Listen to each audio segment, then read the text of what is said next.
Trust the process. Trust the process. And trust the process. Trust the process. And trust the process. Trust the process.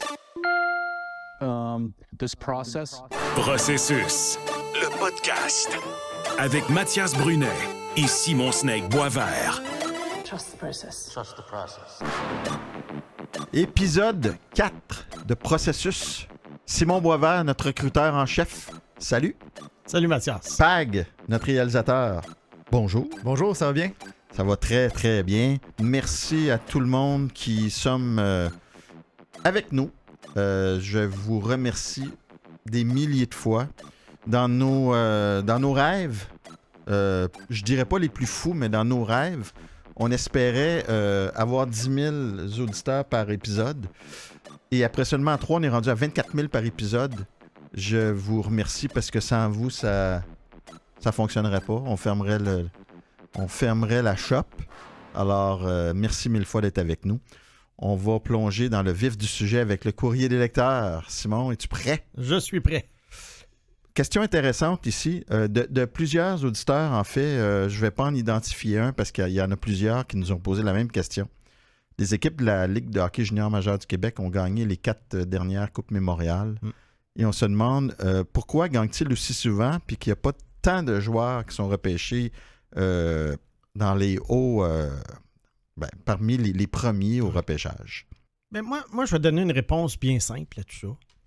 C'est qu'à la date limite des transactions faites, dans toutes les ligues, il y a quelques équipes aspirantes qui, on peut dire, se pactent un club.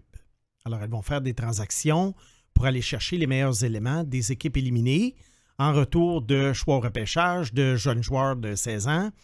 Et là, on se trouve que l'écart peut-être qu'il y a dans l'ensemble des 3 ligues est vraiment rétréci lorsque tu regardes disons, la meilleure équipe ou les 2 meilleures équipes de chaque ligue. Alors, rendu en Coupe mémoriale, la Ligue junior majeure du Québec n'a rien à envier à la Ligue de l'Ontario parce que les 5 meilleurs joueurs d'un club de la Ligue junior majeure du Québec peuvent être aussi bons, sinon meilleurs que les 5 meilleurs joueurs du club, exemple de la Ligue de l'Ontario. La Ligue de l'Ontario, il faut l'avouer, qui est plus forte, avec un bassin de population plus grand nombre de joueurs repêchés. Mais je ne suis pas sûr que les recruteurs font la bonne chose en repêchant autant de joueurs de la Ligue de l'Ouest que de la Ligue junior majeure du Québec. Okay. Donc, c'est la quantité pour toi qui fait la différence, pas nécessairement la... Pourtant, tu sais, tu as des McDavid qui sortent de l'Ontario, les Tavares et tout ça. Comment ça se fait qu'ils sortent pas plus souvent? C'est quand même... Bien, ça, c'est sûr. Que peut-être que du côté... il y a aussi que le Québec, je trouve en général, il y a beaucoup de petits joueurs. Et des petits joueurs qui vont être excellents dans le junior ne deviennent pas nécessairement des cibles pour les équipes de la Ligue nationale de hockey. Se pourrait-il aussi que, tu sais, il y a beaucoup de joueurs des Maritimes, des joueurs des États-Unis, pour des Européens, évidemment, mais il y en a beaucoup des... C'est une ligue maintenant de Maritimes et de Québec. Ouais. Est-ce que ça se peut que... Parce qu'on oublie les Noah Dobson, qui est un des meilleurs défenseurs de la Ligue nationale en ce moment, qui n'est pas si vieux, a gagné 2 de ces coupes mémoriales-là avec des équipes de la Ligue de hockey junior majeur du Québec. Oui, c'est sûr qu'on a tendance, lorsqu'on regarde les repêchages de la Ligue junior majeure du Québec, on a tendance à se concentrer sur les joueurs qui ont joué le hockey mineur au Québec. Ouais. Alors qu'il y a quand même 2 Européens par club. Il y en a qui sont repêchés. La semaine passée, on a parlé de Jakub Voracek, par exemple, qui avait joué à Halifax. Donc, c'est un joueur de la Ligue junior majeure du Québec. Il y a également, les joueurs des Maritimes. Nathan McKinnon, c'est un joueur des Maritimes. C'est Nick Crosby, vient pas des Maritimes aussi? Aussi vient des Maritimes.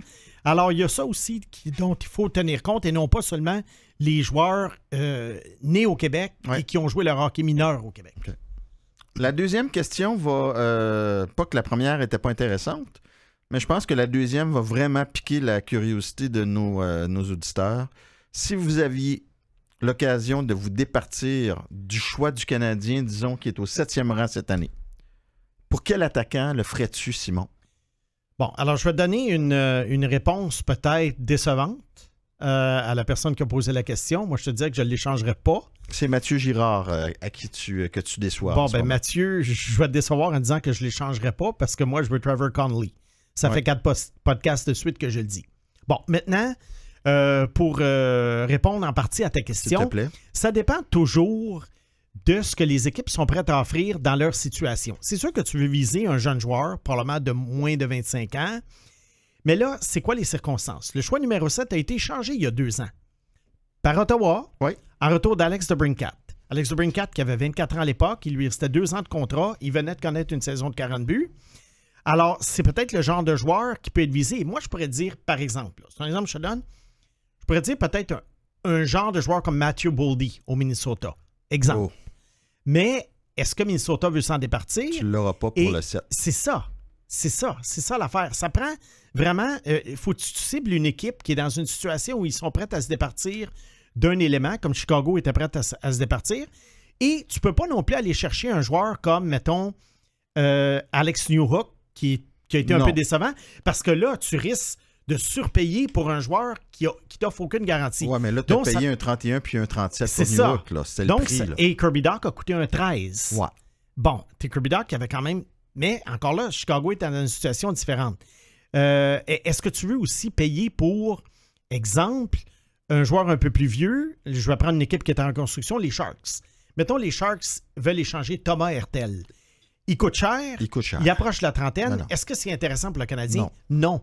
C'est pour ça que c'est une question qui est très, très... c'est très, très difficile de cibler des joueurs. Il faut vraiment voir où les équipes en sont rendues au mois de juin, au moment du repêchage, qu'est-ce qu'elles sont prêtes à donner. Et si tu remarques, le 7e choix, ou à peu près, est très rarement échangé. Je t'en nomme un, puis c'est pas dans nos questions, mais il revient souvent dans les questions. C'est Zegras. On t'offre Zegras pour le 7, le fais-tu? Non, je le donne pas, le 7 pour Zegras. OK. T'aimes mieux Connolly que Zegras? Oui, parce que Trevor Zegras, je serais peut-être prêt à payer un 13, comme pour Kirby Dach. Ouais. Parce que Trevor Zegras veut pas. Oui, il a fait des points à ses débuts. Oui, c'est le gars qui a popularisé, si on peut dire, le Michigan dans la Ligue nationale. Et il fait des jeux spectaculaires. Mais est-ce que c'est nécessairement un centre qui va traîner ton équipe? Ou un ailier. Ou un ailier. Ouais. Ou un ailier. Puis là, il perd de la valeur en étant ailier. Puis probablement que c'est ça qu'il va se retrouver et qu'il va faire Anaheim avec Leo Carlson, l'émergence de Carlson. Alors non, je donne pas un 7 pour Trevor Zegras. Ça ouvre une porte quand même intéressante, puis on va en profiter pour élargir un peu. Parce que là, t'as Suzuki qui a 24, t'as Caulfield qui a 22. Tu veux espérer peut-être avoir du succès dans 2 ans avec Suzuki à 26, 27. Ouais. Connolly est prêt dans combien de temps? Tu comprends? Ah oui. T'es pas mieux d'avoir pour vraiment bien entourer ton noyau puis avoir ton succès dans 2-3 ans, t'es pas mieux d'avoir vraiment de cibler quelqu'un de bien que de repêcher. OK, c'est une bonne question parce qu'à un moment donné, on se demande toujours où la reconstruction se termine-t-elle. Quand est-ce qu'à un moment donné, tu décides d'aller de l'avant? Mais regarde Ottawa, puis tu le prends souvent en exemple d'Ottawa. Ils sont allés trop vite en échangeant le 7e choix pour Alex DeBrincat. Et là, on se rend compte qu'ils n'étaient pas si proches que ça. Non. Bon, alors peut-être que les Canadiens dire qu'ils vont avoir du succès dans 2 ans, ils sont peut-être pas si proches que ça. Ouais. Alors à ce moment-là, oui, je sais qu'il y a des joueurs qui vont arriver vraiment à super maturité comme Suzuki, mais il y a quand même des gars comme Slavkovski qui, dans 2 ans, ne vont avoir que 21 ans. Oui. Alors, tu rajoutes un gars comme Connolly. Moi, je donne 3 ans à Connolly. Il est très frêle en ce moment. Il est un peu éparpillé dans son jeu. Il a besoin vraiment d'être bien coaché. Alors, c'est pas grave si un gars comme ça arrive parce que ça peut être un de plus qui arrive dans la route vers le succès. Oui. Le Canadien, à un moment donné, va devoir progresser. Là, je sais qu'il y en a qui sont impatients. Ils trouvent que ça ne progresse pas cette année. Mais pour le classement comme tel, ce n'est pas grave. Non. Ce qui est important, cette année, ce que je retiens, c'est depuis 2 mois, la progression de Slavkovski, qui est un joueur clé, parce que c'est pas souvent que tu as le premier choix au repêchage. Ouais. C'était une année difficile pour trouver quelqu'un. Ouais. Toi et moi, on l'avait premier. Ouais. Le Canadien l'avait premier. Mais c'est pas tout le monde qui l'avait premier. On va en reparler dans le deuxième bloc de Slavkovski. Brûle pas le punch tout de suite. Pour conclure là-dessus, là, on s'entend que la cible, c'est vraiment dans 3 ans, quand Suzuki a 27, Dach approche 25-26. Oui. Fait qu'on se donne 3 ans. Oui. Donc, on s'entend que le Canadien repêche cette année. Oui, parce qu'il faut que Kronbacker se développe. Ouais. Exemple. Goulet prend plus de maturité. Lane Hudson, à voir. Ouais. S'il devient bon, ben dans 3 ans, on va le savoir. Ouais. Fait que Kronbacker va avoir 22. Ouais. Ben, Mathias, je trouve que tu places beaucoup en avocat du diable dans comment tu questionnes Simon. Toi, est-ce que tu le ferais l'échange pour Zegras pour le 7e choix? Ben, j'ai trop de points d'interrogation sur Zegras. Son attitude. Écoute, tous les joueurs de l'autre équipe veulent y arracher la tête, puis je suis pas convaincu que les joueurs de sa propre équipe veulent pas y arracher la tête aussi. Puis, tu sais, il y a eu les drapeaux rouges en début de saison. On n'a pas voulu lui donner une entente à long terme. On l'a placé à l'aile. On a dit qu'il fallait travailler son jeu défensif. Je sais que le 7e au total, il y a toujours un certain risque. Zegras, il y a un risque aussi. Puis c'est vrai ce que Simon dit, que Ottawa a été trop pressé. Mm-hmm. Puis tu m'as comme donné un uppercut, plus qu'un jab pour dire, ouais, finalement, on peut attendre un petit peu. Ouais. Parce que si tu trouves qu'Ottawa était trop pressé, tu vas trouver que le Canadien était trop pressé, s'ils le font. Puis Simon, on dirait que ça fait plusieurs épisodes que tu parles de Conley, oui. Mais il y a des auditeurs qui nous questionnent un peu à savoir, est-ce que tu peux aller plus en détail sur qu'est-ce que tu aimes chez lui, pourquoi tu aimes son jeu? Pourquoi j'aime son jeu? Ben, moi, j'aime beaucoup repêcher des habiletés brutes chez un joueur. Et deux de ces habiletés-là, dans son cas, c'est son coup de patin et ses mains. Alors, à ce moment-là, tu pars de quelque chose de très, très solide qui, évidemment, peut se transposer dans la Ligue nationale. Est-ce que dans la Ligue nationale, le gars va traverser la glace 3 fois par match? Non, ça ne se fait pas. Mais j'aime mieux partir avec des habiletés comme ça qui se transposent bien. Et après ça, il doit raffiner son jeu. Il a besoin de 2-3 ans encore. Il pèse 155-160 livres, mais quand même sur 6 pieds, 6 pieds 1. Alors, je ne suis pas inquiet de ce côté-là. Ils vont monter à 180. Il ne perdra pas trop de rapidité. Et je trouve qu'on a besoin, à Montréal, de joueurs spectaculaires. On a besoin de joueurs ultra talentueux. Puis, à un moment donné, il va falloir que le Canadien ait des vrais stars, là. Des joueurs qui font bondir le spectateur de son siège pour compléter les joueurs qui en ce moment sont établis, sont en train de s'établir, mais je trouve qu'il n'y en a pas assez. Ouais, c'est sûr qu'avec Dak et Newhook sur un deuxième trio, puis tu as ton premier trio avec Slavkovski, Suzuki et Caulfield, ça commence à être une attaque que tu n'as pas vue depuis longtemps à Montréal. Oui, mais il y a quand même pas mal d'équipes qui ont ce groupe de 5-là que tu viens de nommer. Ouais. Le Canadien ne se démarque pas Non. avec un groupe de 5 comme ça. Il faut toujours comparer le Canadien aux autres équipes. Il ne joue pas dans une bulle. Exact. Je vais sauter une question parce que là, on a jasé beaucoup, mais je la garde pour... je la trouve intéressante. Je la garde pour la semaine prochaine. C'est comment tu es devenu un fan de hockey. Puis s'il y a quelqu'un qui t'a transmis cette passion-là, on va y revenir. Okay. On finit avec une question sur Artemi Panarin. Ouais. Puis à ma surprise, cette question de Stéphane Altot, ou Alto, désolé Stéphane. Pourquoi Artemi Panarin n'a-t-il jamais été repêché?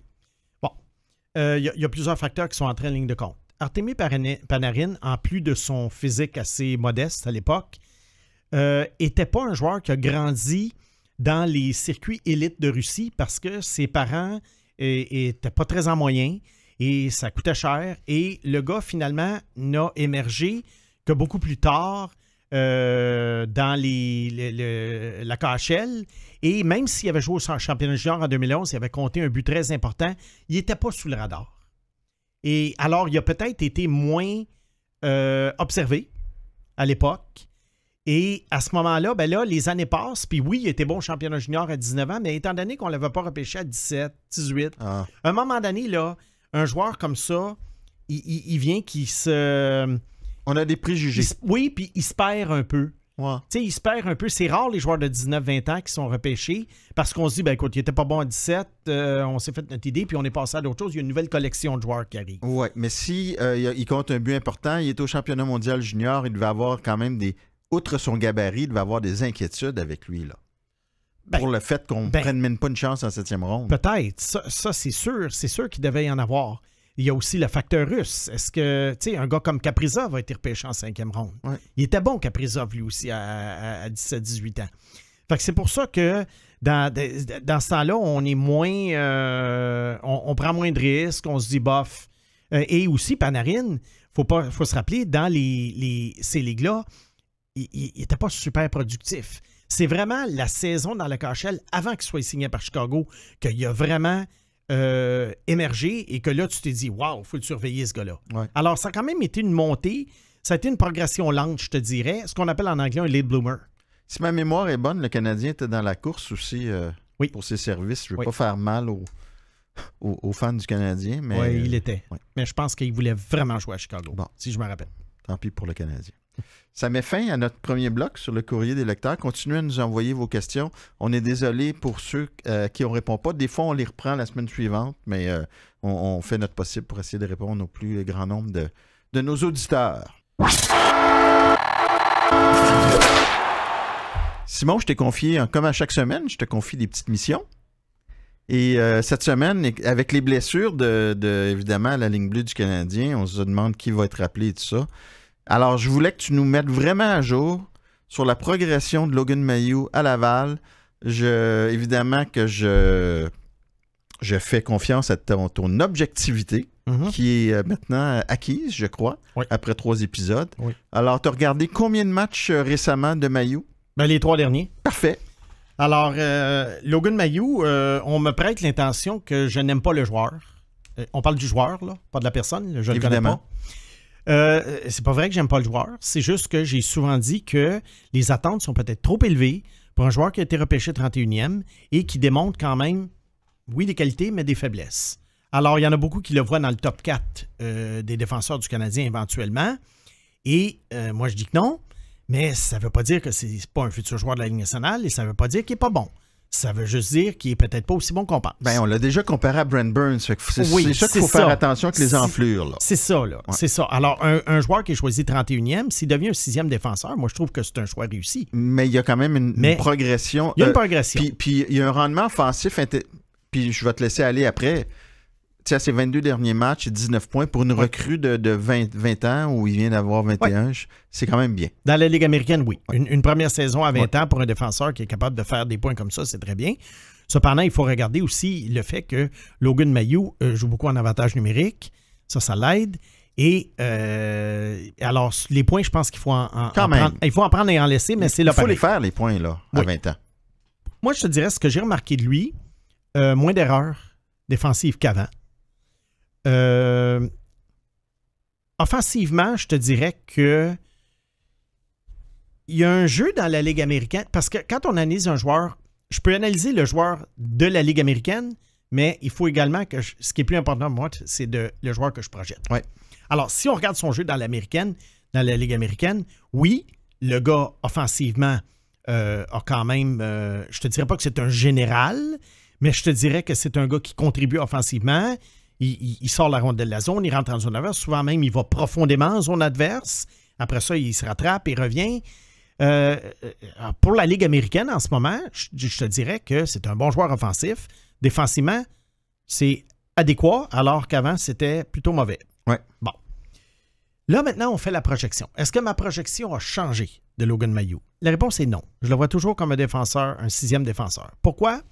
Parce que je constate qu'offensivement, ce qu'il démontre ne se transposera pas de façon exceptionnelle dans la Ligue nationale de hockey parce qu'il n'est pas exceptionnel offensivement dans la Ligue américaine.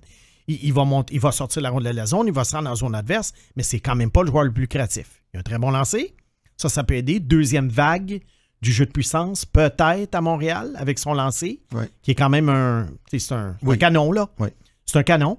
Alors, je demeure encore avec mon idée de 3e paire. C'est un gars qui est capable de donner des bons coups d'épaule, etc. Mais ça, dans la Ligue nationale, il y a bien des défenseurs qui sont capables de le faire. Alors, j'en maintiens là. Je maintiens ce que j'ai dit, mais c'est sûr que par rapport au Mailloux du mois d'octobre, on voit quand même un joueur amélioré, puis ça, c'est bon signe. Ouais. Mais avec toujours, pour moi, la même projection. OK. Est-ce que tu le mettrais dans la catégorie peut-être d'un Arbor Xhekaj, bagarreur en moins, mais tu sais, c'est quand même un gars qui a une certaine mobilité, quoique Xhekaj, ça va moins bien, mais tu sais, bon joueur offensif, bonne bine, tu sais, de la pointe, excusez l'expression de hockey. Est-ce que c'est un peu ce genre-là? Moi, je te dirais qu'il y a un plafond plus élevé. Parce que Xhekaj, si tu me disais que dans quelques années, il ne sera plus dans la Ligue nationale, je ne tomberais pas en bas de ma chaise. Ou il était relégué à un rôle de 7e ou 8e défenseur, je ne tomberais pas en bas de ma chaise. Mailloux, si je donne un plafond de 3e paire, ben c'est quand même quelque chose de plus qu'un joueur que je vois peut-être défenseur 7 ou 8 ou hors de la Ligue. Okay. Alors, je trouve Mailloux a quand même des habiletés. naturelle plus intéressante. Mais encore là, on parle d'un choix de première ronde par rapport à un joueur non repêché. Oui, mais presque un choix. Oui, c'est Ouais, ça. ouais. Presque un choix de 2. Mais donc, c'est un joueur de la Ligue nationale à tes yeux. OK. Puis les gars, moi, juste une question sur votre perspective, sur comment vous analysez le joueur ou dans le contexte. Là, au moment d'enregistrer le podcast, le Rocket a joué les 3 derniers matchs, les deux derniers contre les Marlies. En fin de semaine, c'était comme bizarre le contexte. Ils ont gagné un match 7-1, se sont fait défoncer 6-1. On dirait que c'est pas vraiment un contexte pour évaluer un défenseur, en ce sens que c'est pas vraiment du jeu défensif ou... T'sais, on pourrait réfléchir à ça en se disant coudonc, c'est peut-être pas la partie qui va shiner le plus. T'sais. Moi, quand il y a un match de 7-1 ou 6-1, je sais qu'il y a des recruteurs qui quittent l'aréna Oui, il arrête. parce qu'ils se disent que ça vaut plus la peine. Moi, je reste. Et puis je continue de regarder si je ne suis pas en personne. Pour la bonne et simple raison que c'est là que tu vois comment le gars se comporte lorsque le match est hors de portée d'un bord ou de l'autre. Est-ce qu'il joue plus mou? Est-ce qu'il est encore agressif? Bon, évidemment, tu risques pas des blessures quand tu gagnes ou que tu perds 6-1. Ça ne veut pas dire de faire le fou. Est-ce qu'il donne un double échec au visage de son adversaire après un but dans un filet désert? C'est ça. Oui. Alors, c'est pour ça que pour moi, il y a quand même des éléments à vérifier, mais c'est sûr que dans un match comme ça, oui, le jeu défensif a moins d'impact, ça, là-dessus, tu as raison, mais il y a d'autres choses que tu peux évaluer chez un joueur dans un match à sens unique. Et au moment où les gens vont nous écouter, évidemment, on va avoir un défenseur qui va avoir été rappelé par le Canadien, fait qu'on on verra c'est qui. Juraj Slafkovský, qu'on avait tous les deux premiers. On avait tous les deux des réserves. Oui. Moi, je le regarde jouer depuis quelques semaines. Je dois avouer que je suis épaté. Est-il meilleur que tu pensais qu'il serait et quel est le plafond maintenant pour Slafkovský? À date, je te dirais que même si je l'avais classé premier, oui, il est meilleur que je pensais qu'il serait parce que moi, j'avais toujours des réserves quant à sa production offensive. On parle de points ici. Alors, on se disait, est-ce que c'est un gars de 60, 65, 70 points? Là, tu te poses des questions, tu te dis oui, mais il y a une autre utilité, il est très gros, il fait de bon échec avant, il est costaud. Mais là, est-ce que là, on parle d'un joueur qui a peut-être un potentiel de 75-80 points? Ce n'est pas impossible. Wow. Ce n'est pas impossible. Est-ce que ça arriverait à chaque année, 75-80 points? Je ne le sais pas. Mais est-ce que c'est un gars qui pourrait connaître quelques saisons de 75-80?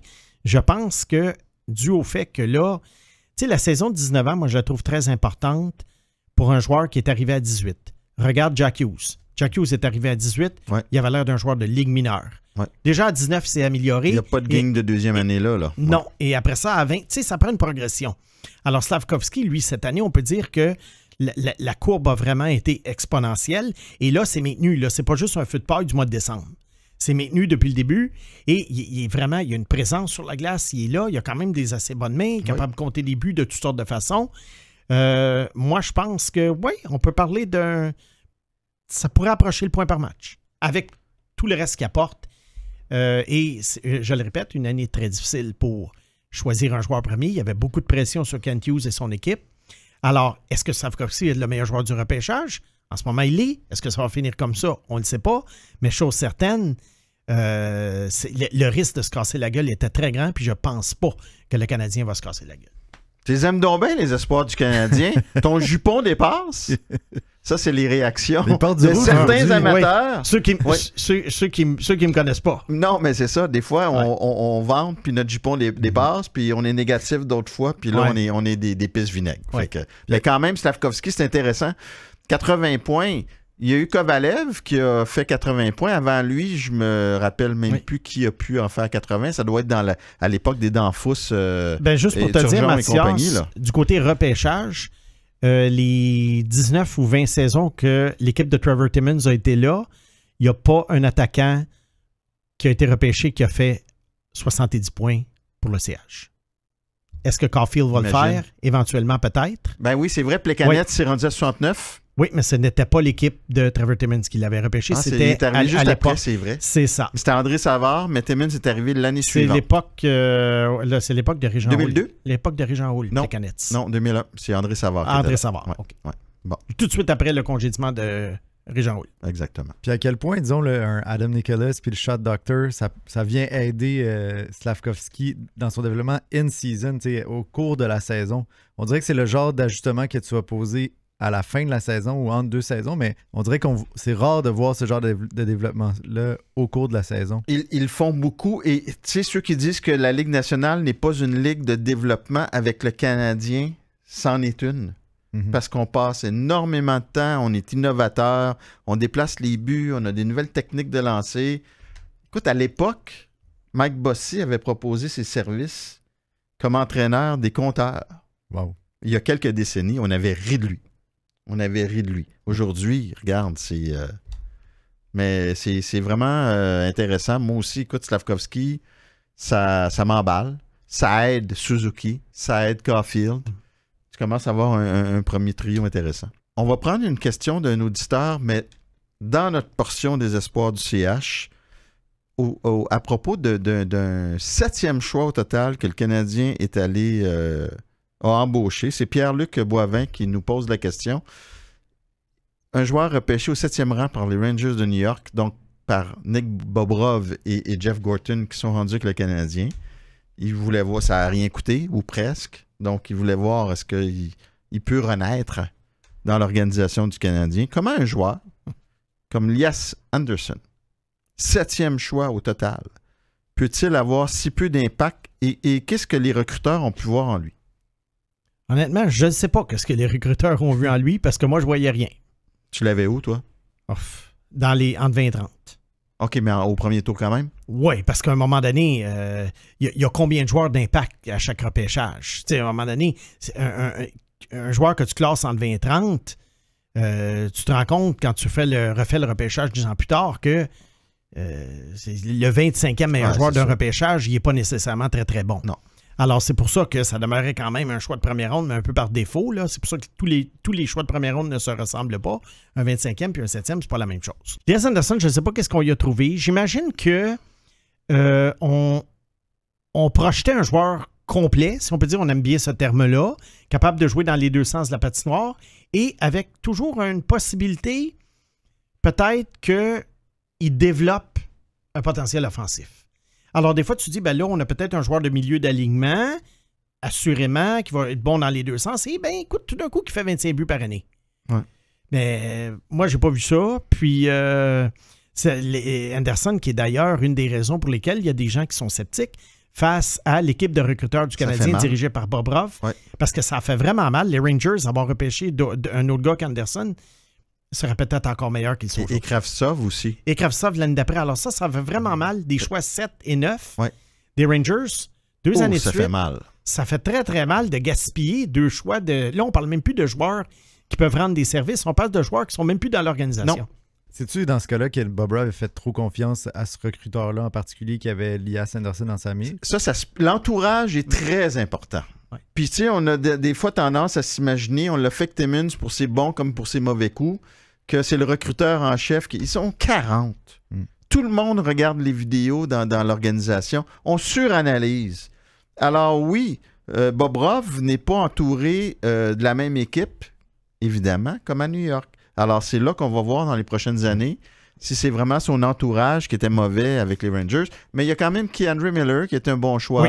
Chytil, c'est pour le rang où il a été repêché au 19e. Ça a été bien. Lundqvist, c'est quand même pas un choix de il est régulier à Dallas. Et Bobrov, à l'époque, il a fait sa réputation avec Krejci en 2e ronde. Il était à Boston avec Gorton. Alors, mais Mathias, là, je veux juste ouvrir une parenthèse là, rapidement. On a tendance souvent à dire oui, il y a une équipe de 40. Ça, je sais que tu peux te faire influencer. Mais il y a quand même un gars qui doit trancher à la fin. Ouais. Alors, si le gars n'est pas capable de mettre ses culottes, ben, à un moment donné, pourquoi il est recruteur-chef? Ben, c'est peut-être pas qu'il met met pas ses culottes, mais qu'il croit tellement en... Oui, il a trop confiance. Mais puis en même temps, il ne faut pas non plus... Tu sais, souvent, pour Trevor Timmins, j'ai entendu dire, bon, le repêchage de 2007, le fameux repêchage dont on parlait, Timmins a été fantastique, mais le repêchage de David Fisher, c'est à cause d'un de ses recruteurs. OK, à un moment donné, c'est-tu sa faute? C'est-tu juste de sa faute quand il y a des mauvais coups? Puis c'est pas de sa faute. Ouais. Est-ce que mais c'est McDonough et Fisher venaient du même coin, fait qu'on devine que ça a été pour le meilleur et pour le pire. C'est ça, exactement. Puis tu sais, dans le vidéo, est-ce qu'il louangeait Slavkovski que les médias sociaux du Canadien avaient sorti? Je sais pas si vous avez souvenez de cette vidéo-là. Oui. On dirait que c'est Bobrov lui-même qui a convaincu son équipe à quel point c'est un joueur exceptionnel, Slavkovski, puis qui va se développer comme une licorne. Ouais. Un joueur qu'on retrouve rarement, trop rarement. Mais justement, là, cette fois-ci, on dirait que le rôle était inversé. Il s'était pas fait influencer par son équipe. Il devait influencer son équipe. Mais il l'aimait beaucoup. Puis je sais que Bobrov et Gorton ont passé beaucoup de temps en Slovaquie avec la direction de l'équipe. Avant le repêchage, là, quelques semaines ou mois avant le repêchage, les deux ensemble ont passé beaucoup de temps en Slovaquie. Simon, dernière question concernant les espoirs du Canadien. J'arrive pour de notre ami Marty. On parle là, d'un espoir vraiment obscur. Oui. Un défenseur. Dmitri Kostenko. Un choix de 5e tour, si ma mémoire est bonne, il y a quelques années, qui joue en VHL. Ça, c'est sous la KHL. Qui a 11 buts et 12 passes en 39 matchs. Que peux-tu nous dire de ce monsieur Kostenko? Oui, c'est le fun que quelqu'un pose la question parce que le lendemain du repêchage 2021, si ma mémoire est bonne, c'est le repêchage de Logan Mailloux. Oui. Je t'avais dit qu'il y avait un choix du Canadien qui m'intriguait. C'était Kostenko, un défenseur. Je t'avais texté ça, je me rappelle, parce que je trouvais que le gars avait quand même des belles habiletés offensives pour un choix de 3e ronde. Là encore, il faut mettre ça en contexte. C'est un choix de 3e ronde. La majorité des choix de 3e ronde, moi, je les regarde jouer puis je me dis, OK, aucun avenir ou en tout cas, il faut trancher à un moment donné. Kostenko, il était dans la catégorie des peut-être. Est-ce qu'il est encore dans la catégorie des peut-être?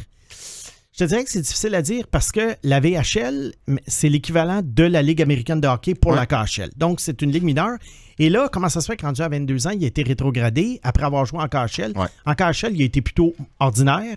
Alors là, à un moment donné, le temps presse. Alors, malheureusement, je pense que les beaux flashs que j'avais vus il y a quelques années sont en train de régresser. Il ne faut pas oublier, là, il y a bien du monde en avant de lui. J'imagine que l'an prochain, là, il n'arrive pas en c'est Amérique. l'année de vérité. Ouais. Oui, est-ce qu'il va signer? Est-ce qu'il va s'en venir à Laval? C'est l'année de vérité. Alors, pour le moment, là, on peut le abaisser sa cote. Okay. Moi, j'ai-tu le droit d'avoir des questions aussi? Tu as le droit d'avoir des questions, toi. Je suis presque un auditeur, finalement. Ben, c'est parfait. Oui. Moi, les gars, c'est parce que j'observe un peu ce qui se passe en ce moment en écoutant le Canadien à chaque rencontre et tout ça. Puis là, avec justement Justin Barron qui déçoit depuis, on peut dire même depuis qu'il est arrivé presque. Ben, il y a eu des hauts et des bas. Là. Il y a des périodes où il ne décevait pas, mais continue. Jordan Harris qui, en plus de s'être blessé grièvement au dernier match... a une année difficile. J'ai comme l'impression que les défenseurs sont comme mis de côté dans... La concentration qu'on donne au développement chez les joueurs du Canadien. Est-ce que je me trompe ou c'est comme cette impression-là que ça laisse parce qu'on met beaucoup Martin Saint-Louis sur un piédestal à comment est-ce qu'il va discourir par rapport au développement de Slavkovski, de Cole qui n'a pas encore terminé, mais les défenseurs, c'est-tu parce qu'on n'entend pas Robida parler tant que ça?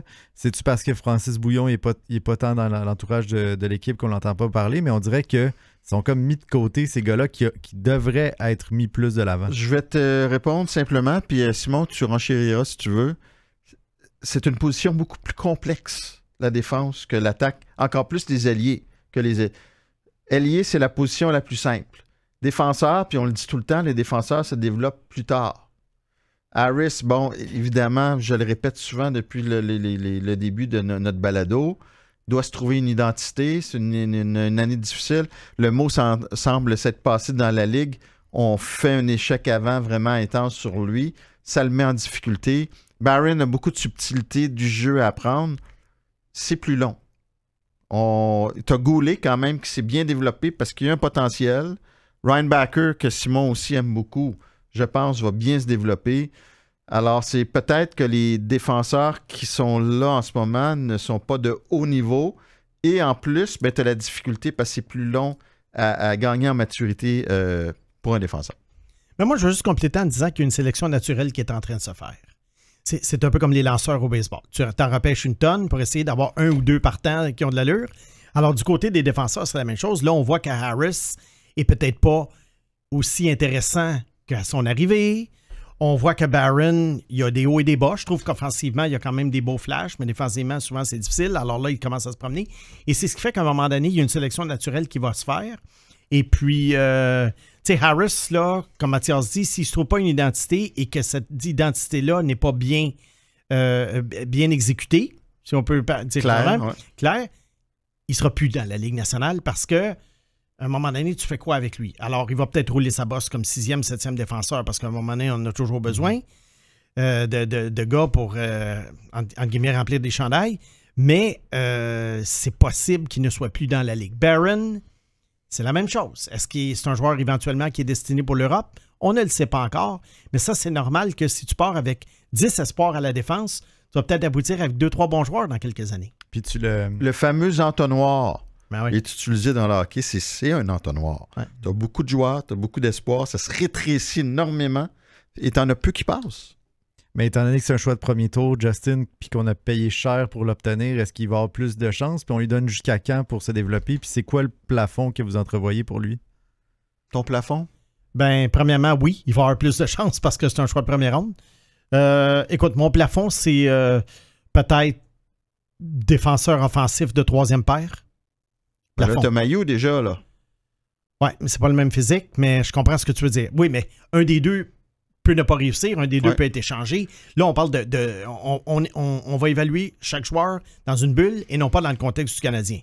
Moi, je te dirais défenseur offensif de 3e paire. Parce que si tu as Ryan Backer sur ta première paire, puis là, tu veux aspirer un championnat, ben après, dans les projections, tu as Barron et Mailloux à droite. Oui, c'est ça. Ou tu mets Goulet à droite. Oui. Puis là, ben, à gauche, tu vas sûrement avoir Struble sur une 3e paire. On verra avec Hudson, on verra avec Engstrom. Harris. Très difficile de prédire l'alignement. Madison va être là encore quelques années quand même. Là. Très difficile de prédire l'alignement du Canadien dans 3 ans. Ouais. Tu as juste à retourner 3-4 ans en arrière, n'importe quelle équipe. Tu regardes ça et tu dis, wow, c'est pas ça qu'on avait prévu.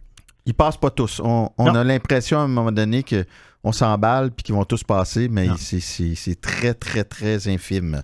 On a déjà joué ensemble dans une ligue de garage, puis tu te souviens peut-être pas, mais tu étais venu me voir en me demandant, coudonc, tu reviens-tu des rangs collégiaux? Parce que je t'avais sauvé d'un arrêt de la mitaine. Moi, je suis un gardien de but, fait que j'ai vraiment une lunette sur les gardiens de but. Primo, là, en ce moment, à quel point on est en train d'entacher son développement?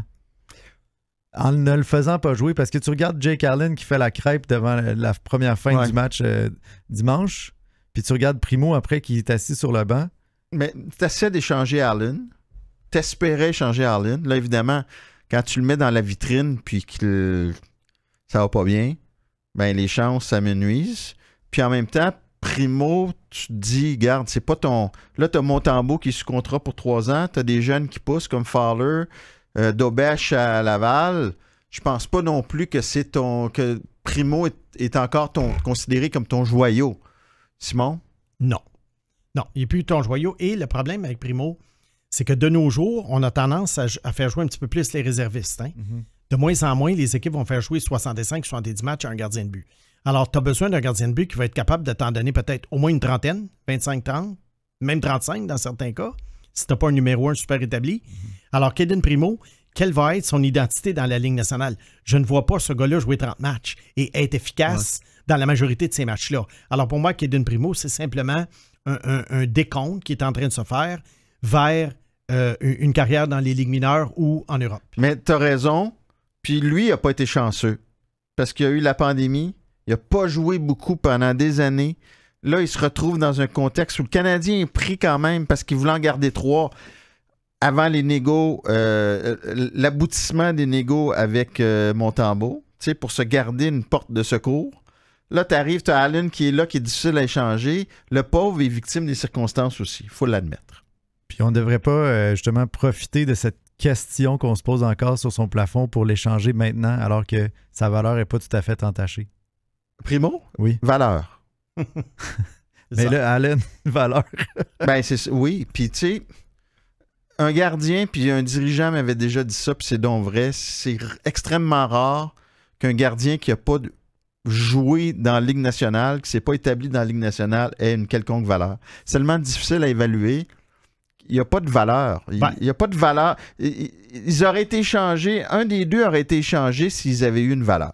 C'est sûr que Vasilevski, à l'époque, qui était dans la Ligue américaine à Syracuse, il y en avait une valeur. Ouais. Mais c'est un autre Mais c'est rare. Peut-être qu'Askarov a une certaine valeur à Nashville. Mais là, on parle de joueurs choisis dans le top 20. Mais un gars comme Caden Primo, en ce moment, lui ou les 30 autres gardiens de la Ligue américaine de hockey, c'est vraiment là, très à l'aide douzaine. Fait que tu veux aller, tu vas chercher un choix de 5, 6 pour Primo. Bah. Ouais. Simon, les Stars de Dallas étaient en ville en fin de semaine dernière. Moi, c'est un club que je le répète souvent. Je pense qu'ils sont numéro 1 pour le repêchage maintenant, qui ont pris la pole position. J'aimais Washington pendant un certain temps. Là, je dois dire qu'ils ont toute mon admiration. Je suis curieux d'avoir ton point de vue par rapport aux Stars. OK. Très, très difficile au fil des ans d'évaluer quelle équipe repêche le mieux parce que ça prend quand même un bon 5 ans avant d'analyser un repêchage. Mais on a quand même une idée un peu où ça s'en va. Les Stars, le recruteur-chef est arrivé en 2013, en même temps que le nouveau directeur gérant Jim Nill. Les deux venaient de Détroit et Joe McDonnell, le recruteur-chef, était le recruteur-chef des Red Wings pendant 10 ans. Alors, Jim Nill l'a amené avec lui. Une période quand même qui devait être assez faste là, pour les Red Wings, cette période-là. Ben, je te dirais que c'est là que les Red Wings ont commencé à moins bien repêcher. Oh. Alors, c'est ça qui est inquiétant quand tu amènes avec toi quelqu'un qui a contribué un peu à éteindre la dynastie des Red Wings. Malheureusement, parce que les Datsyuk, les Zetterberg et ces gars-là avaient été repêchés avant ça. Ouais. Alors, on se demandait qu'est-ce qui va se passer avec McDonnell comme recruteur-chef des Stars. Larkin, ça doit être lui, par exemple, j'imagine? Non, parce que c'est 2014. Ah, OK. Désolé. Alors, en 2013, ça commence. Les Stars ont le 10e choix et ils vont chercher Valeri Nichushkin. Oh. Valeri Nichushkin joue à 18 ans sur le premier trio des Stars avec Jamie Benn et Tyler Seguin. Et que tu adorais. Et que j'adorais. Et on va en reparler au moment du repêchage de 2013 de Nichushkin. Mais c'est quand même un gars qui a eu une carrière en dents de scie, mais il a été un élément important pour l'Avalanche du Colorado lors de leur conquête de la Coupe Stanley. Là encore, on voit qu'il joue très très bien, il est un élément important, mais là, il y a des problèmes un peu hors glace. Personnel, mais c'est un gars d'un point par match quand même. Pour le moment. Alors, années. il est en train de sauver la carrière très prometteuse qu'il avait piqué du nez il y a quelques années. Par la faute de Lindy Ruff, j'imagine aussi. Moi, je pense que oui. Je pense que Lindy Ruff lui faisait pas confiance. Et à sa 2e année, il a été blessé. Il a manqué toute la saison. Rendu à sa 3e année, il avait perdu son poste. Et là, ça a vraiment piqué du nez jusqu'à ce que l'Avalanche aille le chercher pour rien. Cette même année-là, au 29e rang, les Stars repêchent Jason Dickinson. Pour un 29e choix, M. Dickinson à Chicago, quand même, il est capable de marquer des buts. C'est un joueur responsable. C'est un bon leader. Très bon choix. Et en 4e ronde, on va chercher Nick Paul. Un autre élément très important en série pour le Lightning de Tampa Bay. Qu'on a perdu, oui. Oui, c'est ça. Mais Paul, on peut dire une belle carrière. Bon, 2014, il ne sort rien de ça. On repêche au 14e rang Julius Honka. Ça, c'est une grosse gaffe. Ça, c'est raté. Et surtout qu'il y avait d'autres bons joueurs. En 2015, on a frappé dans le mille et on a arrêté notre coup. Au 12e rang, on y va avec Denis Gurianov, qui a joué avec le Canadien l'an dernier. Oui. Un joueur très habile, plein de promesses, que j'avoue, que j'aimais beaucoup, que j'avais dans mon top 10. Oui. Et finalement, qui n'a jamais développé d'autre chose que certaines habiletés offensives très individualistes. Mais au 2e rang, 2e ronde, 49e rang, on va chercher Roope Hintz.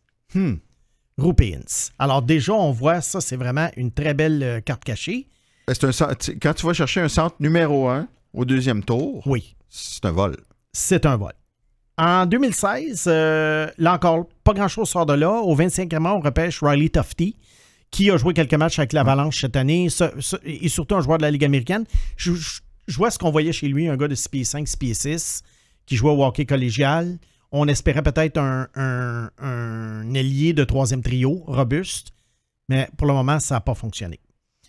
2017. Ah, là, ça commence à être intéressant. Je pense que c'est ça qui fait en sorte que je pense que ta perception que les Stars repêchent si bien est due à probablement, entre autres, la meilleure cuvée de 3 joueurs de l'histoire. Peut-être de l'histoire, quoique le Canadien 84-87, tous des joueurs qui ont joué 1000 matchs. Enfin, et ça, je pense que ça bat Pacioretty, Subban et McDonough. Ah, ben oui.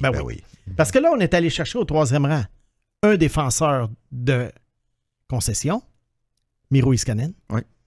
Au 26e rang, on va chercher un des meilleurs gardiens de la Ligue nationale, Jake Ottinger. Et au 39e rang, dû à son coup de patin plus que médiocre, et c'est pour ça qu'il a baissé au 39e rang, on va chercher Jason Robertson. Un gars de 100 points. Un gars de 100 points. Alors ça, Wow. on peut dire que ça, c'est un repêchage qui assure à un recruteur-chef un bon 10 ans de carrière. Et à un directeur général aussi. Et également. 2018, on y va avec au 13e rang avec Ty Dellandrea. C'est un joueur qu'on voyait plus 3e trio. C'est un joueur qui a certaines habiletés, qui est quand même travaillant, mais là, avec les Stars, il y a trop de profondeur. C'est un joueur qui n'a aucun impact. Mais il faut se rappeler qu'en 2018, rendu au 13e rang, il ne restait plus grand-chose. Ouais. Ça aussi, il faut le considérer. 2019, très bon choix, 18e rang, le défenseur Thomas Harley. Ben, c'est là aussi. C'est Oui. pas juste 2017. Là, C'est ça, ça là. s'en vient. Thomas Harley, qui est un solide élément pour les Stars en ce moment. Au 17, 18? Qu'est-ce que tu- 18e rang. 18e rang, un défenseur de première paire. Oui. On en a parlé un peu finalement Ouais. quand les Stars étaient en visite. Et les Stars ont été patients. Au début, c'était difficile. Ouais. Ils retournaient au junior. Et puis, ils étaient dans la Ligue américaine. Mais là, vraiment, Harley a un poste minimum top 4 assuré à 20 quelques minutes par match. Excellent choix. Bon, là, à partir de 2020, c'est plus dur à juger. Quoique, tu vas voir en 2021. Oui. En 2020, on repêche au 30e rang Maverick Bourque. Maverick Bourque, 2 excellentes saisons dans la Ligue américaine de hockey. Le problème avec Bourque, est-ce qu'il va avoir de la place pour lui chez les Stars? Les Stars, en ce moment, le club, il est vraiment, vraiment à maturité. Mais c'est sûr que c'est un rappel. Si un joueur clé offensif se blesse, il va être un rappel immédiat. Moi, je vois peut-être Bourque. Vois-tu, si j'étais le Canadien, exemple, Ah, j'allais là. moi, je le ciblerais. Oui, c'est un petit joueur. Oui, mais à un moment donné, là, ça peut se... Tu sais, ça peut se... Un alignement, là, ça change, là, puis... tu sais, tu peux remplacer un New Hook par un Bourque ou je dis n'importe quoi, là, mais je veux dire, il n'y a rien qui est coulé dans le béton. Moi, je pense qu'il faut accumuler du talent. Et Bourque, ça pourrait être une cible pour le Canadien. Un joueur québécois avec un bon talent offensif et qui est encore très jeune et qui est bloqué dans son équipe. Et en série aussi, parce que tu dis que tu projettes toujours en série. Oui. Tu le vois Oui. bon en série. Moi, je le vois bon en série. Un joueur de milieu d'alignement, je dirais. Ouais. Mais à Dallas, ça va être difficile de percer. Bon, 2021, Ah, au 23e rang, 23e. année de pandémie Ouais. où il n'y avait pas eu de hockey. Ouais. On repêche de la Ligue de l'Ontario Wyatt Johnston. Wyatt Johnston est un joueur régulier et un joueur important. Oui, déjà. À Dallas, déjà, au 23e rang. Wow. Fait que là, depuis 2015, Hein? tu as un centre numéro 1 qui est Rupiens. Oui. Tu as un défenseur numéro 1 qui est Scannen. Tu as un des meilleurs gardiens de la Ligue qui est Ottinger. Ouais. Tu as Robertson qui est un gars de 100 points. Ouais. Tu as Wyatt Johnson qui est un... Très bon joueur de milieu d'alignement. Ben quand même, Ouais. qui peut être même plus haut sur Ouais, une ouais, équipe ouais, plus ouais. faible. Harley. Et tu as Thomas Harley Ouais. qui est un défenseur de première paire. Quand même, c'est une récolte, j'oserais dire, hallucinante avec un grand H. Oui, et là, pour continuer, en deuxième round, là, on est encore dans les peut-être. Ouais. On repêche quand même Logan Stankoven, Qui brûle la Ligue qui américaine. en ce moment, à 20 ans, est le meilleur joueur de 20 ans de la Ligue américaine. Ouais. Alors lui, Stankoven, encore là, c'est une question d'opportunité. Je pense que lui, je pense pas qu'on échange. Stankoven, je pense que si un des deux, de Bourque ou Stankoven, est échangé, je pense que ça va être plus être Bourque, parce que Stankoven est un an plus jeune. Lui aussi, par contre, Il est petit 5 joueur. et 6, hein, je pense. Oui, c'est ça, Droitier. c'est ça. Mais peut-être qu'à Dallas, tu sais, Dallas, c'est quand même une grosse équipe. Alors, tu sais, quand t'en as un ou deux dans une équipe, c'est pas grave. Faut juste pas que t'en aies 6-7. Ouais, c'est ça. Bon. Alors ensuite, après ça, 2023, il n'y a pas eu le choix de première ronde. Et 2022, c'est un petit peu tôt pour juger. Lion Bixel, qui est retourné en Europe Ouais. après avoir joué en Amérique un peu. C'est un gros défenseur, Gros, mais lui, ouais. on peut dire, il est vraiment, c'est brut, là. Il est méchant. Oui, mais c'est très, très brut. Il a besoin de développement. Ça, vraiment, gros point d'interrogation. C'est une brute. Ouais. Excuse-moi le jeu de mots, monsieur le réalisateur. C'est admis ici. C'est un safe space. Pag, monsieur le réalisateur, j'ai donné une autre mission à... On a terminé, mais en fait, je veux juste conclure. Donc, est-ce que tu vois une équipe depuis 2015 qui a tiré autant de talent du repêchage? Non. OK. Non. Donc, c'est eux. C'est eux. Puis nous, on regarde ça aller. Là. Y a-t-il un règlement qui existe qui fait qu'on peut pas les voler, ces recruteurs-là? On les regarde, on dit, vous autres, vous êtes les meilleurs, on vous offre le double du salaire, venez-vous-en dans notre équipe, zip-zap dans pantoufle, on n'en parle plus. Ouais. C'est pas si simple que ça parce qu'il y a des recruteurs qui sont bien dans leur poste et tout, mais c'est sûr que l'argent, c'est important. Mais il s'agit de savoir à l'interne, il faut que tu aies suffisamment d'informations pour savoir qui a recommandé tel joueur, qui a recommandé tel joueur. Et ça, c'est pas toujours facile parce que des fois, c'est un consensus. Puis souvent, c'est de l'information nécessairement qui ne filtrera pas. Ouais. Alors, c'est difficile à juger. Puis là, tu as une nouvelle vague quand même à Montréal aussi. Ouais. Tu as Martin Lapointe qui est encore là, mais tu as Bob Rove, évidemment. Et ils ont ajouté beaucoup de recruteurs. Fait qu'on va attendre. Il y a Safkovski qui, clairement, numéro 1, c'était pas clair, évidemment. Les gens étaient arrivés au Centre Bell avec leur chandail de Wright. Alors, ça prenait de l'audace pour le choisir. On va voir avec Ryan Backer. Alors, on va donner une chance au coureur, comme on dit. Oui, il y a aussi le fait, Pag, que souvent dans ce domaine-là, comme dans bien d'autres domaines dans la vie, les gens vont embaucher des gens qu'ils connaissent déjà avant de passer mille et une entrevues. Alors, c'est tous des facteurs qui font en sorte que ça serait difficile d'arriver puis de dire on va piger dans le bassin de recruteurs des Stars. Ouais. Monsieur le réalisateur, j'ai donné une deuxième mission à notre Snake national cette semaine. OK.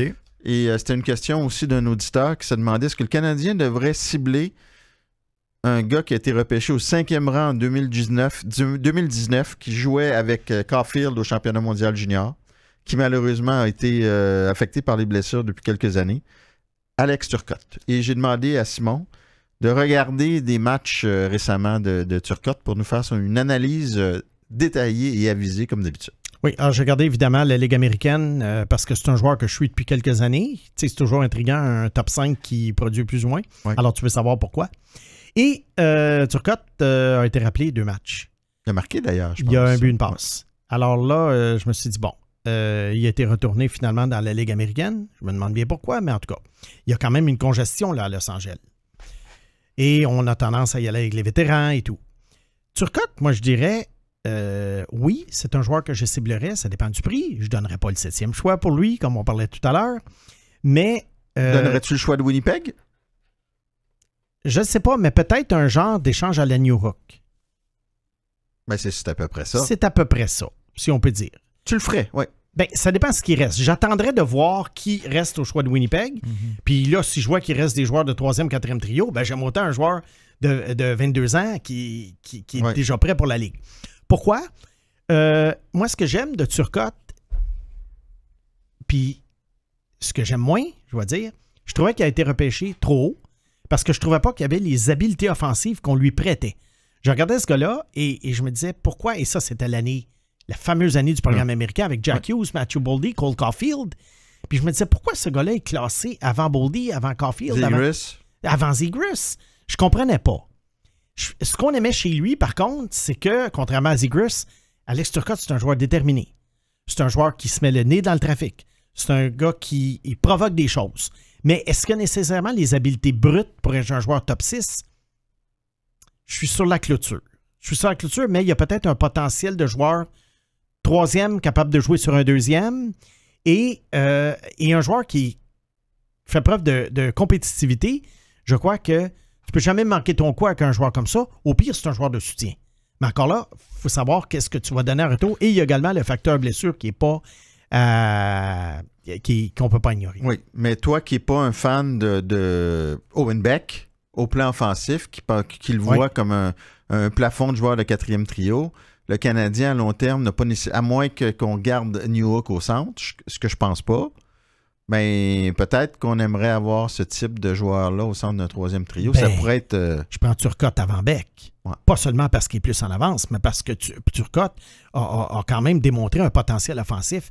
Alors que moi, Beck, même s'il produit dans le junior en ce moment à 19 ans, je vois pas comment tout ça peut se transposer à une production intéressante. Et c'est pour ça que Beck, je l'ai toujours étiqueté plafond 4e trio. Ouais. Alors moi, je m'attendais à une production offensive, là, plus dans le genre Jake Evans. Ouais. Mais ça va être intéressant parce que le Canadien a ce choix-là en fin de premier tour. Le Canadien a un choix l'année suivante. Tout ça pour Monahan. 2 choix probablement de fin de premier tour. Mais on a le matériel pour faire ce type de transaction-là. Exact. J'ai l'impression que ça va coûter plus cher, non, à vous écouter parler? Étant donné, disons que tu vas retrouver un Philippe Méchard dans ces rangs-là versus un Alex Turcotte. Mais si tu as eu Newhook pour un 31 et un 37, tu peux certainement, qui avait une meilleure valeur quand même que Turcotte en ce moment. Oui. Fait que ça se fait. Ils ont juste appelé Marc Bergevin au lieu de Rob Blake. et peut-être que les Kings veulent un choix repêchage pour se renflouer ou pour échanger à nouveau pour aller chercher du renfort à court terme ou se dire, là, on a gaspillé beaucoup de choix, puis c'est intéressant. Mais on ne sait pas quelle évaluation les Kings font de Turcotte. Par contre, les jeunes, ils les gardent pas si longtemps que ça. Non. Puis là, ils ont... C'est ça. C'est difficile pour eux autres de faire jouer des jeunes, alors que eux, les Kings, avaient bien commencé leur reconstruction. Ouais. Ils semblaient déterminés à justement bâtir brique par brique. Et là, à un moment donné, là, ça s'est mis à... Il y a eu un effet domino qui a culminé avec un contrat de 8 ans à Pierre-Luc Dubois. Ouais. Aïe aïe. Et Faber qui est parti, qui va peut-être être dans qui va sûrement être avec l'équipe américaine au tournoi des 4 Nations, aux Olympiques, qui est un défenseur qui est devenu dominant. Alors, qu'est-ce qu'il nous dit que Turcotte n'est pas disponible? Ouais. Mais lui, il est parti pour Fiala, là, mais quand même. Oui, Fiala est bon quand même, mais bon. Repêchage 2008. Vraiment beaucoup de talent au sommet. Et le Canadien, pas de choix parce qu'on est dans le centenaire et on échange son choix de premier tour pour Alex Tanguay. Mais ça, on va y revenir. Simon, vas-y avec ta liste en début de repêchage. Bon, ben moi, j'avais un top 10 qui allait ainsi. Steven Stamkos premier, Drew Doughty deuxième. Et c'est comme ça que ça s'est passé. J'avais Nikita Filatov troisième, on y revient. Pietrangelo quatrième, qui est sorti quatrième. J'avais Zach Bogosian cinquième, qui est sorti troisième. J'avais Jordan Eberle sixième, qui est sorti 22. J'avais Mikhail Bodker au 7e rang, qui est sorti 8e. J'avais Cody Hodgson, ensuite 8e, qui est sorti 10e. Qui a été blessé gravement. J'avais Colin Wilson, 9e, il est sorti 7. Et j'avais Slava Voinov, qui est sorti en début de deuxième ronde. Je l'avais classé 10e, un joueur qui avait une carrière très prometteuse, mais qui a été interrompu par un incident de violence domestique. Oui, c'est ça. Stamkos Doughty, pour moi, c'était blanc-bonnet, bonnet-blanc. J'aime beaucoup, beaucoup Doughty comme défenseur. Il est devenu exactement le joueur que je pensais qu'il devrait. Et j'aimais Stamkos comme marqueur et qui lui aussi est devenu le joueur qu'on espérait. Une saison de 51 buts à 19 ans et ensuite une très belle carrière. Tu sais qui j'avais premier, hein? Qui t'avais, toi? Pietrangelo. T'avais Pietrangelo? Et je discutais avec un recruteur. Je pense pas que je vais le nommer parce que je jase souvent avec lui au fil des années. Il avait Pietrangelo premier. Okay. Et même avant le repêchage, il dit, je vais peut-être me faire lancer des tomates, mais je l'aime. Puis tu vois, il n'aurait pas eu l'air fou de repêcher Pietrangelo en premier. 2 points à remarquer de ce repêchage-là. Erik Karlsson a été repêché 15e. Pourquoi j'avais pas Erik Karlsson? Moi qui aimais les défenseurs offensifs, je pensais vraiment, vraiment que dans sa zone, le gars serait pas capable de se défendre dans la Ligue nationale. Comme Hudson. Oui. Et puis, on voit qu'il n'a pas été très bon défensivement, mais il était tellement bon offensivement que c'est vraiment quelque chose qui a été balayé du revers de la main. Dans le cas de Karlsson. Et également, il n'y avait pas un gros physique non plus. J'espère que tu vas te tromper comme tu t'es trompé avec Hudson, comme tu t'es trompé avec Karlsson. Ça serait le fun pour les partisans du Canadien. Ben, c'est ça. Je te le souhaite, Mathias, en tant que fan du CH. OK. Les gants sont tombés. Oui. Puis, j'aimerais parler également de Nikita Filatov. Oui. Ça, c'est vraiment, pour moi, la grande déception du repêchage. Moi, je voyais Filatov dans la même catégorie que les Kovalchuk, les Malkin et compagnie. Michkov. Oui, Michkov. Filatov, qui, à un moment donné, il a été repêché par Columbus et il a marqué 3 buts dans un match à son arrivée. Et Ken Hitchcock l'a mis sur le banc quand même. Okay. Parce que Ken Hitchcock n'aimait pas le fait que, on va dire les vraies choses, Filatov se foutait du jeu défensif. Okay. Est-ce que je pense qu'on a lancé la serviette trop vite dans son cas? Est-ce qu'on était trop dur avec un genre de joueur comme ça? Oui, mais Ken Hitchcock était d'une autre époque Et on parle d'une autre époque aussi. Moi, je pense qu'il y avait peut-être moyen de faire quelque chose avec ce gars-là parce qu'il y avait des habiletés brutes qui étaient au même niveau que celles de Steven Stamkos. Et tu penses qu'en le mettant sur le banc comme ça, le joueur va casser puis rebondira non, justement. jamais? Oui, mais c'est qu'à un moment donné, ça devient trop. Regarde Ouais. ce qui est arrivé avec Nichushkin, avec Lindy Ruff. Ouais. Ça a pris un échange. Mais il a rebondi. Il a rebondi, mais ça a vraiment pris Colorado qui a eu confiance en lui. Et Filatov, à un moment donné, je pense qu'il a été barré de la Ligue, dans le sens que on s'est dit, lui, là, qui s'en aille dans KHL faire ses jeux fancy, puis on n'en veut pas. C'est un gars qui ne cadrait pas dans la mentalité des coachs de la Ligue nationale de l'époque. Peut-être même encore aujourd'hui. Peut-être même encore aujourd'hui. Oui. Ouais. Et c'est un repêchage spécial, puis là, je vais y revenir là-dessus. Le centenaire du Canadien s'en venait en 2009. Et là, on voulait gagner en 2009. Fait qu'on était prêt à sacrifier. D'ailleurs, on a sacrifié McDonough. Mais en fait, je pense que Bob Gainey ne savait pas vraiment qui il était. L'a laissé aller dans l'échange de Scott Gomez. On a donné un choix de fin de premier tour aux Flames pour Alex Tanguay. Et moi, Trevor Timmins, bon, écoute, j'ai pas fait passer de détecteur de mensonges, mais il m'avait raconté quelques années plus tard qu'il avait le défenseur des Capitals, qui est un des meilleurs défenseurs de la Ligue nationale depuis plusieurs années, John Carlson, au 10e rang.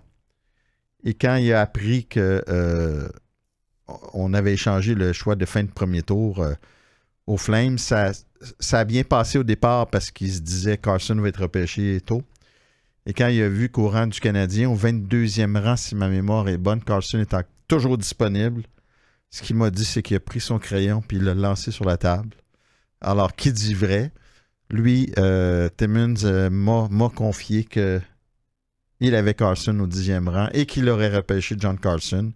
S'il dit la vérité, ben c'est sûr que c'est un repêchage qui fait une différence pour l'avenir du Canadien. Finalement, on n'a pas repêché avant la fin du 2e tour un certain Danny Cristo, qui a connu une bonne carrière dans la NCAA, qui a été bon championnat mondial junior, mais qui n'a jamais percé. Et je crois que dans la perception populaire, comme c'était le premier choix du Canadien, on a été déçus, mais c'est un choix de fin de 2e tour, 57e ou 58e. Alors, c'est un peu un développement normal. Oui, c'est ça. Cristo était perçu plus comme un joueur d'énergie, de 4e trio. Il aurait peut-être pu le devenir, il ne l'est pas devenu. Peut-être un manque de sérieux de sa part à l'époque, il y avait eu une couple d'incidents. Mais vraiment, c'est ça, c'est pas très très grave qu'un choix de fin de 2e ronde ne fasse pas l'équipe. Mais Mathias, moi vois-tu, j'ai un autre son de cloche là-dessus. Ouais. J'ai lu un article, moi, sur Internet il y a quelques années, qui est probablement encore là. Pas des articles sur Internet? Oui, tu fais tes recherches? Oui, puis des articles sérieux. OK. De médias sérieux. Mais tu te rappelles pas la source? Non, mais je pourrais le trouver. OK, Et j'aimerais. là, Semaine prochaine. et c'est parce que Trevor Timmins avait fait une entrevue après le repêchage et on lui avait parlé, on lui avait demandé qu'est-ce que tu penses du fait qu'Alex Tanguay avait été changé. Il dit c'est dommage parce qu'ils ont ciblé un joueur de la Ligue junior majeure du Québec à ce rang-là. Le joueur qui a été repêché après par Anaheim, quelques rangs plus tard, c'est Nicolas Deschamps. Est-ce que c'était Nicolas Deschamps? Ça, on ne le sait pas. Ouais. Mais Timmins avait quand même dit ça. Alors, est-ce que Timmins voulait simplement faire plaisir au marché québécois en disant ça? Alors, ce qu'il t'a dit et ce qu'il a dit, il y a une des deux choses qui n'est pas vraie. Mais écoute, s'il est allé jusqu'à dire qu'il a pris, il m'a quasiment nommé la marque du crayon qu'il avait lancé sur la table, c'est un Christy de bon menteur aussi. De toute façon, les recruteurs-chefs avec les médias, comme quand il a dit qu'il visait un joueur du Québec, il n'est pas obligé de dire ce qu'il faisait. Non. Et alors, à ce moment-là, peut-être qu'il t'a dit la vérité, puis aux médias, il a dit non. Il a dit d'autres choses, mais en tout cas, je voulais juste mettre ce petit... Mais Mathias, tu connais sûrement le journaliste qui a écrit l'article, donc tu pourrais lui demander pour la semaine prochaine. Ça pourrait être ton... Là, il faudrait que Simon, lui, me dise c'est quoi cet article-là? Je ne connais pas cet article-là, parce que non, Timmins le dit à moi là, pour John Carlson. C'est ça, exact. Alors, qu'est-ce que tu veux savoir? Si Timmins a dit ça à l'autre journaliste, tu poses la question au journaliste. J'aimerais que Simon me dise... C'est un média anglophone qui n'était pas nécessairement de Montréal, si ma mémoire est bonne. OK, bon, mais il faudrait investiguer. Oui. Déjà, ça passe trop vite. Puis en plus, ça va prendre une autre semaine avant qu'on se retrouve. Mais on a eu du fun encore. Monsieur le réalisateur, Pag. Monsieur Brunet. Merci beaucoup. Monsieur Simon de Snake Boisvert. Merci beaucoup et à la semaine prochaine. You win. Processus. Avec Mathias Brunet et Simon Snake Boisvert.